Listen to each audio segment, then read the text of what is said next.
निकल सोहन, गए हैं। अब सवालों का जो सिलसिला है वो शुरू होगा। हेमंत सोरेन के साथ ईडी पूछताछ करेगी, लेकिन एक चर्चा और जो कह सकते हैं कि विमर्श जो है वो लगातार बना हुआ है कि क्या कोई और नया चेहरा जो है, जिस पर विचार विमर्श कल यूपीए की बैठक भी हुई और लगातार अलग अलग विधायक दलों की जो बैठक है वो होती रही, क्या ऐसी भी संभावनाओं पर चर्चा की जा रही है जिसको या तो खुल करके बसंत सोरेन ने कहा नहीं, या फिर अंदर अंदर वो चीजें चल रही है कि हम तमाम संभावनाओं का जो विकल्प है वो तलाशने की कोशिश करेंगे कि आज ईडी के शिकंजे के बाद से जैसी तस्वीर सामने आएगी उस हिसाब से काम किया जाएगा, चाहे नेतृत्व परिवर्तन या फिर नाम परिवर्तन, या फिर जो चर्चाएं चल रही है कि हेमंत सोरेन के अलावे कोई और चेहरा, क्या जानकारी है? देखिए ईडी के सम्मन के बाद लगातार बैठकों का दौर जारी है। यूपीए की बैठक भी कल हुई थी, अलग अलग जो पार्टी हैं कांग्रेस और जेएमएम उनकी बैठक हुई थी, और ये कहा जा रहा था कि मुख्यमंत्री के बाद कोई और चेहरा हो सकता है। लेकिन जो मुख्यमंत्री के भाई हैं बसंत सोरेन, जो जेएमएम के विधायक भी, उन्होंने कहा कि हेमंत सोरेन मुख्यमंत्री हैं, हेमंत सोरेन ही मुख्यमंत्री रहेंगे, किसी और नाम पर चर्चा नहीं हुई है। उन्होंने जो कयास लगाए जा रहे हैं कि ये पूरी तरह से कयासों को नकार दिया कि सिर्फ मुख्यमंत्री ही हेमंत सोरेन ही सीएम हैं और सीएम ही रहेंगे। लेकिन अब उसके बाद जो जिस तरह परिस्थितियां बदलती है, आगे की परिस्थितियां क्या होती है, ईडी ऑफिस से जब सीएम निकलेंगे तो किस तरह की परिस्थिति का सामना करना पड़ता है, ये तो बाद में देखने वाली बात होगी। लेकिन निश्चित तौर पर जो यूपीए के जो विधायक दल के जो नेता हैं, उन्होंने कई तरह के प्लान ABCD तैयार किए हुए हैं कि अगर इस तरह की नौबत आती है कि मुख्यमंत्री को इस्तीफा देना पड़ता है तो फिर मुख्यमंत्री कौन होंगे। तो उस पर नाम पर भी चर्चा हुई है, लेकिन खुलकर उस पर नहीं किया जा रहा है। लेकिन जो जेएमएम के विधायक हैं वो साफ तौर पर खुलकर बोल रहे हैं कि हेमंत सोरेन ही मुख्यमंत्री हैं और हेमंत सोरेन ही मुख्यमंत्री रहेंगे। उन्होंने कहा कि बाद की जो परिस्थितियाँ होगी उस पर देखा जाएगा कि बाद में क्या होता है। लेकिन उन्होंने साफ तौर पर कहा, जेएमएम और कांग्रेस के विधायकों ने भी साफ तौर पर कहा कि मुख्यमंत्री हेमंत सोरेन ही सीएम है और हेमंत सोरेन ही सीएम रहेंगे। अब इंतजार किया जा रहा है जब ईडी दफ्तर से सीएम निकलेंगे पूछताछ के बाद। अब थोड़ी देर पहले मुख्यमंत्री ईडी ऑफिस में पहुंचे हुए हैं। अब देखना होगा कि यहां से वो कब निकलते हैं, कितने बजे निकलते हैं, कितने घंटे उनसे पूछताछ होती है। जो सवालों का जो लिस्ट तैयार किया गया है उन सवालों को आज ही सीएम से पूछ लिया जाएगा या और एक दिन समय मांगा जाएगा। ये तो देखने वाली बात होगी कि जो 200 से ज़्यादा सवालों की लिस्ट बनाए गए हैं वो लिस्ट से सवाल आज ही पे पूछ लिया जाएगा या फिर बाद में सीएम को बुलाया जाएगा। फिलहाल मुख्यमंत्री ईडी ऑफिस के अंदर है और उनसे ईडी के जो टॉप 3 ऑफिसर हैं, फिलहाल जो राजनीतिक हालात झारखंड के पैदा हुए हैं और इसका कहीं ना कहीं जो जेएमएम है, हेमंत सरकार है, वो कारक बीजेपी को भी मानती है। बीजेपी की अगर बात करें तो बीजेपी के दिमाग में सहन में अभी फिलहाल क्या चल रहा होगा, क्योंकि जिस तरीके से जब प्रेस कॉन्फ्रेंस की हेमंत सोरेन ने राज्यपाल पर भी सवाल उठाया कि राजनीतिक से प्रेरित होकर के वो काम कर रहे हैं, आखिर जो जवाब है वो क्यों नहीं दिया जा रहा है और रिपोर्ट जो है अब तक सार्वजनिक नहीं किया जा रहा है। कहीं ना कहीं कह सकते हैं कि अप्रत्यक्ष रूप से वो बीजेपी पर भी हमला करते नजर आए और राज्यपाल पर भी हमला करते नजर आए। बीजेपी के जहन में फिलहाल क्या चल रहा होगा, तमाम राजनीतिक परिदृश्य को वो कैसे देख रही होगी? जैसे कि आपने बताया कि हेमंत सोरेन को लेकर के, सरकार को लेकर के प्लान ABCD जो है वो तैयार हो रहा होगा, लेकिन बीजेपी क्या तैयारी कर रही होगी अभी?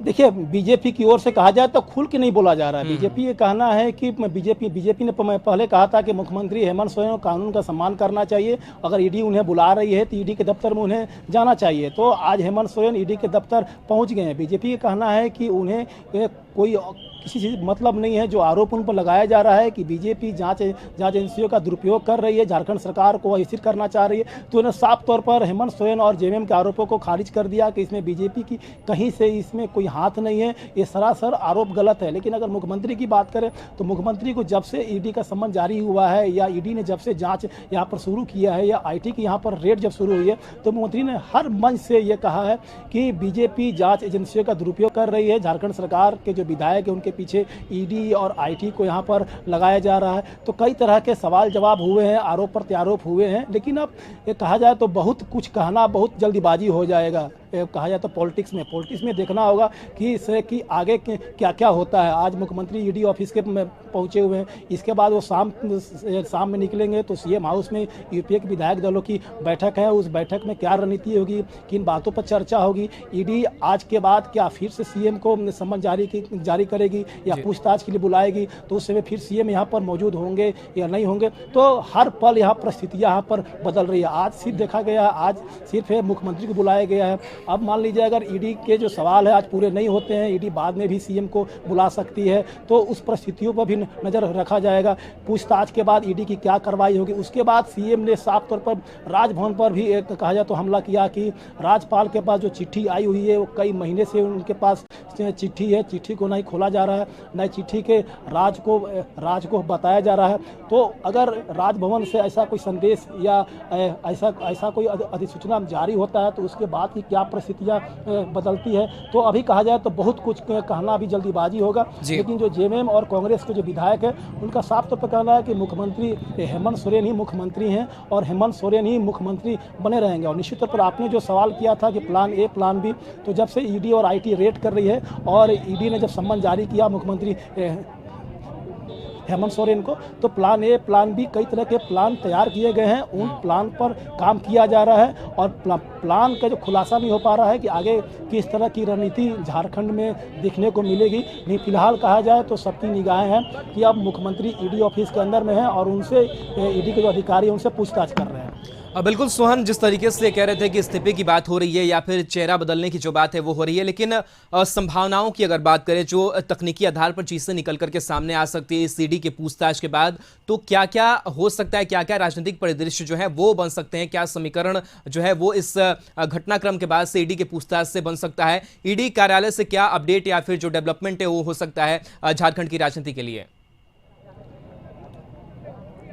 देखिए, अब ईडी के ऑफिस में मुख्यमंत्री हैं, मुख्यमंत्री से पूछताछ ईडी के अधिकारी कर रहे हैं। अब ईडी के अधिकारी अब इसके बाद क्या रणनीति अपनाते हैं, मुख्यमंत्री को फिर से सम्मन जारी करते हैं या फिर से पूछताछ के लिए बुलाते हैं, किस तरह की परिस्थितियां पैदा होगी, क्या पूछताछ के बाद ईडी किस तरह की कार्रवाई करेगी, उन कार्रवाई पर साफ तौर पर देखने को मिलेगा कि आखिर ईडी की तरफ से कार्रवाई किस तरह की होती है। जिस तरह कार्रवाई होगी उस तरह कहीं ना कहीं झारखंड की जो पॉलिटिक्स है, जो सियासत है वो गर्म होगा और सियासत देखने को मिलेगा। और जिस तरह लगातार जो यूपीए के जो विधायक हैं एकजुट हैं, अभी भी सीएम हाउस में यूपीए के विधायक एकजुट हैं, उनको सीएम हाउस में रहने को कहा गया है कि जब तक सीएम ईडी ऑफिस से सीएम हाउस नहीं आ जाते हैं यूपीए के विधायक सीएम हाउस से कहीं नहीं जाएंगे। तो निश्चित तौर पर आप संदेश साफ तौर पर समझ सकते हैं कि जो झारखंड जो सत्ता पक्ष के जो विधायक हैं वो एकजुट हैं और सीएम हाउस में मौजूद हैं। अब यहाँ से जब सीएम निकलेंगे और जब यूपीए के विधायक दल में जब यूपीए की बैठक होगी वहाँ मौजूद होंगे,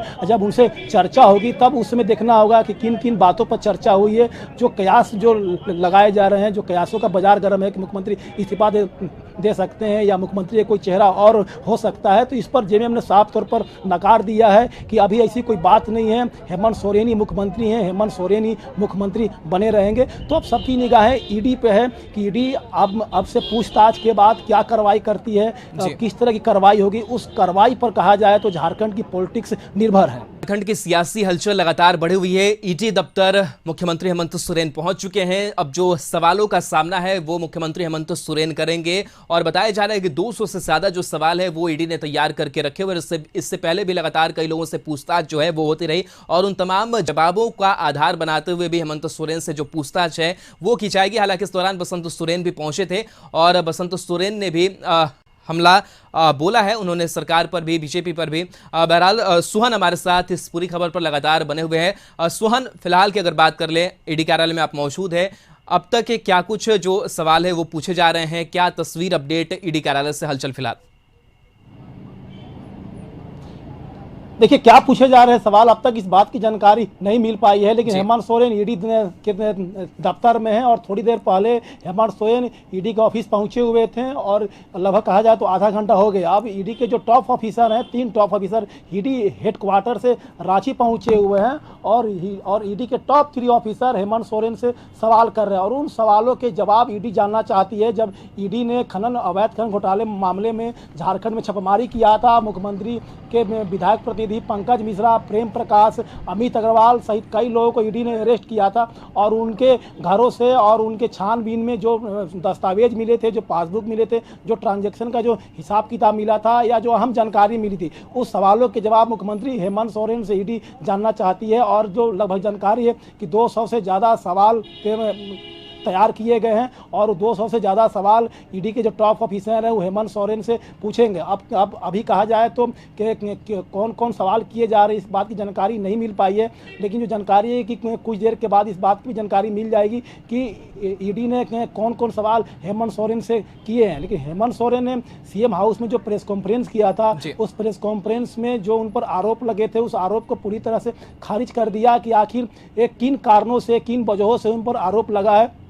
जब ईडी दफ्तर वो जाएंगे और ईडी के ऑफिसर से उनकी मुलाकात होगी तो उनसे वो पूछेंगे कि क्या कारण है और किन वजह से उन पर आरोप लगे हैं। तो शायद हेमंत सोरेन ईडी के ऑफिसर से वो भी सवाल करेंगे, लेकिन ईडी ऑफिसर के पास जो सवालों का लिस्ट तैयार है, लगभग 200 से ज़्यादा लिस्ट तैयार किए गए हैं सवाल। उन सवालों का जवाब हेमंत सोरेन से जानना चाहेगी कि झारखंड के साहेबगंज में जो अवैध खनन हुआ था चिप्स का और पत्थर का, उससे जुड़े हुए कई सवाल भी किए जाएंगे। और जो ईडी ने जो छापेमारी की थी, जो दस्तावेज मिले थे, जो हम जानकारी मिली थी, उसके जो कनेक्शन जो जुड़े थे, वो कनेक्शन के आधार पर ईडी ने सम्मन जारी किया था मुख्यमंत्री हेमंत सोरेन को 1 नवंबर को। 3 नवंबर को हाजिर होने को कहा था, लेकिन 3 नवंबर को मुख्यमंत्री ईडी के ऑफिस में हाजिर नहीं, उन्होंने समय ले लिया था। फिर ईडी ने मुख्यमंत्री को समय दिया था कि आपको 17 नवंबर को ईडी के दफ्तर आना है। तो मुख्यमंत्री ने फिर से ईडी को पत्र लिखा कि 16 नवंबर को मैं आऊँगा, आप मुझसे आप पूछताछ कर सकते हैं,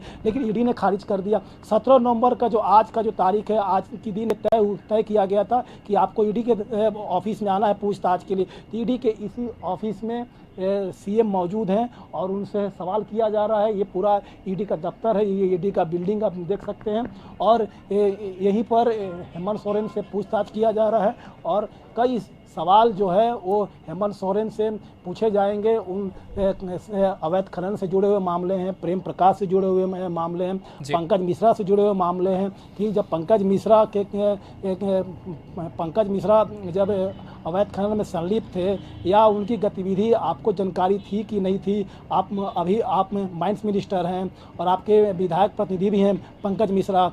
जब उनके बारे में जो जानकारी मिल रही थी तो आपने पंकज मिश्रा पर लगाम क्यों नहीं लगाया? क्या उनके गतिविधियों की जानकारी आपको थी या नहीं थी? प्रेम प्रकाश के बारे में कहा जाए तो प्रेम प्रकाश की सीएम हाउस में काफ़ी उनकी नज़दीकियाँ थी, तो प्रेम प्रकाश के से आपकी नज़दीकियाँ कैसे बढ़ी? क्या प्रेम प्रकाश के पास से जो दस्तावेज मिले हैं उनके बारे में कोई आपको जानकारी है कि नहीं? प्रेम प्रकाश के घर से 2 AK-47 बरामद हुए थे, जो जानकारी मिली थी कि ये दोनों बॉडीगार्ड सीएम हाउस में तैनात थे।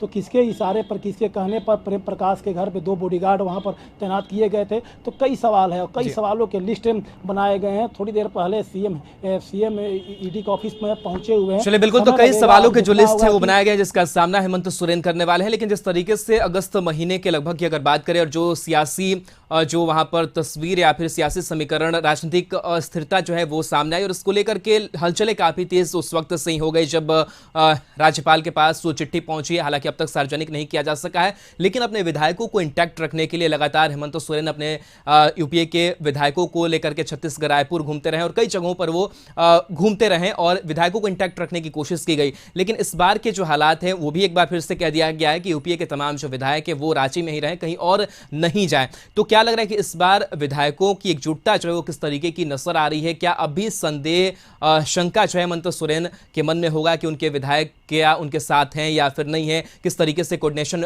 बिठाया गया होगा? कल बैठक भी हुई थी। देखिए, ईडी ने जब जांच शुरू किया था तो उस समय हेमंत सोरेन ने झारखंड मुक्ति मोर्चा को और कांग्रेस को लगा था ये कहीं ना कहीं भारतीय जनता पार्टी झारखंड सरकार को ऐसे कर सकती है और जो जेएमएम और कांग्रेस को जो विधायक है उनको तोड़ सकती है और तोड़ के अपने पाले में मिला सकती है। इस अंदेशा को देखते हुए मुख्यमंत्री हेमंत सोरेन ने अपने विधायकों को अपने साथ रखा। रायपुर भी वो गए हुए थे, लेकिन फिर वो झारखंड वो वापस आ गए थे। तो उस समय कहा जाए तो और कांग्रेस के 3 विधायक भी कलकत्ता में पकड़े गए थे। उसमें हेमंत सोरेन ने साफ तौर पर कहा था कि ये कहीं ना कहीं बीजेपी की साजिश है और कांग्रेस के विधायकों को तोड़ने की कोशिश की जा रही है और 3 विधायक कहीं ना कहीं पूरी तरह से साजिश में संलिप्त हैं। तो कांग्रेस के 3 विधायकों को कोलकाता में पकड़ा गया था। अब मुख्यमंत्री कहा जाए तो ईडी ऑफिस के अंदर है, तो जो यूपीए के जो तमाम विधायक हैं उनको सीएम हाउस के अंदर रखा गया है और ये साफ तौर पर कहा गया है कि जब तक सीएम ईडी ऑफिस से सीएम हाउस नहीं आ जाते हैं तब तक यूपीए के जितने विधायक हैं टोटल सीएम हाउस के अंदर रहेंगे, सीएम हाउस से बाहर कोई कहीं नहीं जाएगा, साफ तौर पर आदेश है और ये ऑन द रिकॉर्ड ये बोला गया। जब यहाँ से सीएम जब निकलेंगे, जब सीएम हाउस जाएंगे, जब यूपीए के विधायकों की बैठक होगी शाम में, तो उस बैठक में फिर से चर्चा होगी, रणनीति पर चर्चा होगी कि आगे किस तरह की रणनीति बनाई जाए। कि जिस तरह यूपीए के विधायक और मंत्रियों ने साफ तौर पर कहा है कि भारतीय जनता पार्टी झारखंड सरकार को अस्थिर कर सकती है और इस सरकार को गिरा सकती है, जेएमएम कांग्रेस को तोड़ सकती है। तो उस समय हेमंत सोरेन ने अपने विधायकों को एकजुट रखा और उनके वो साथ रहे और उनसे 1 to 1 उनसे टच में रहे। आज भी कहा जाए तो वही स्थिति है। हेमंत सोरेन ईडी ऑफिस के अंदर में है, लेकिन हेमंत सोरेन अपने विधायकों को कहा है कि आप सीएम हाउस के से बाहर कहीं नहीं जाएंगे, आप सीएम हाउस के अंदर रहेंगे। जो पार्टियों के जो प्रदेश अध्यक्ष है उनको भी कहा गया है कि सभी विधायकों के साथ रहेंगे। तो आप समझ सकते हैं कि किस तरह की हलचल है, किस तरह की हलचल पैदा हुई है। झारखंड में जो सियासी जो पारा है वो पूरी तरह से गर्म है और निश्चित तौर पर झारखंड में जिस तरह की स्थिति बनी हुई है, यहाँ पर कुछ भी हो सकता है। ईडी ने आज पूछताछ शुरू कर दिया है। अब इसके बाद ईडी की किस तरह की कार्रवाई होगी और वो कार्रवाई किस स्तर की होगी, उस पर कहीं ना कहीं झारखंड का पॉलिटिक्स निर्भर करता है और झारखंड सरकार का भविष्य भी निर्भर करता है। ईडी आगे इससे आगे जाके कोई कार्रवाई करती है। निश्चित तौर पर जो खबरें आ रही है, जो जानकारी मिल रही है सोर्सेस के हवाले से कि आज के बाद फिर से सीएम को ईडी दफ्तर बुलाया जाएगा पूछताछ के लिए। संभवतः कल भी जो ईडी का ऑफिसर है वो सीएम को बुला सकते हैं। शनिवार और रविवार छुट्टी का दिन होता है, संभवतः वो 2 दिन नहीं बुला, फिर से सोमवार को बुला सकते हैं। जो सवालों का जो लिस्ट है वो काफी लंबा है और उन सवालों का बिल्कुल सुमंत, उस सवालों की लिस्ट काफी लंबी है और पूछताछ का दौर शुरू हो चुका है। बहुत बहुत शुक्रिया और खबर पर नजर बना के रखिए, अपडेट आगे भी आपसे हम लेते रहेंगे। लेकिन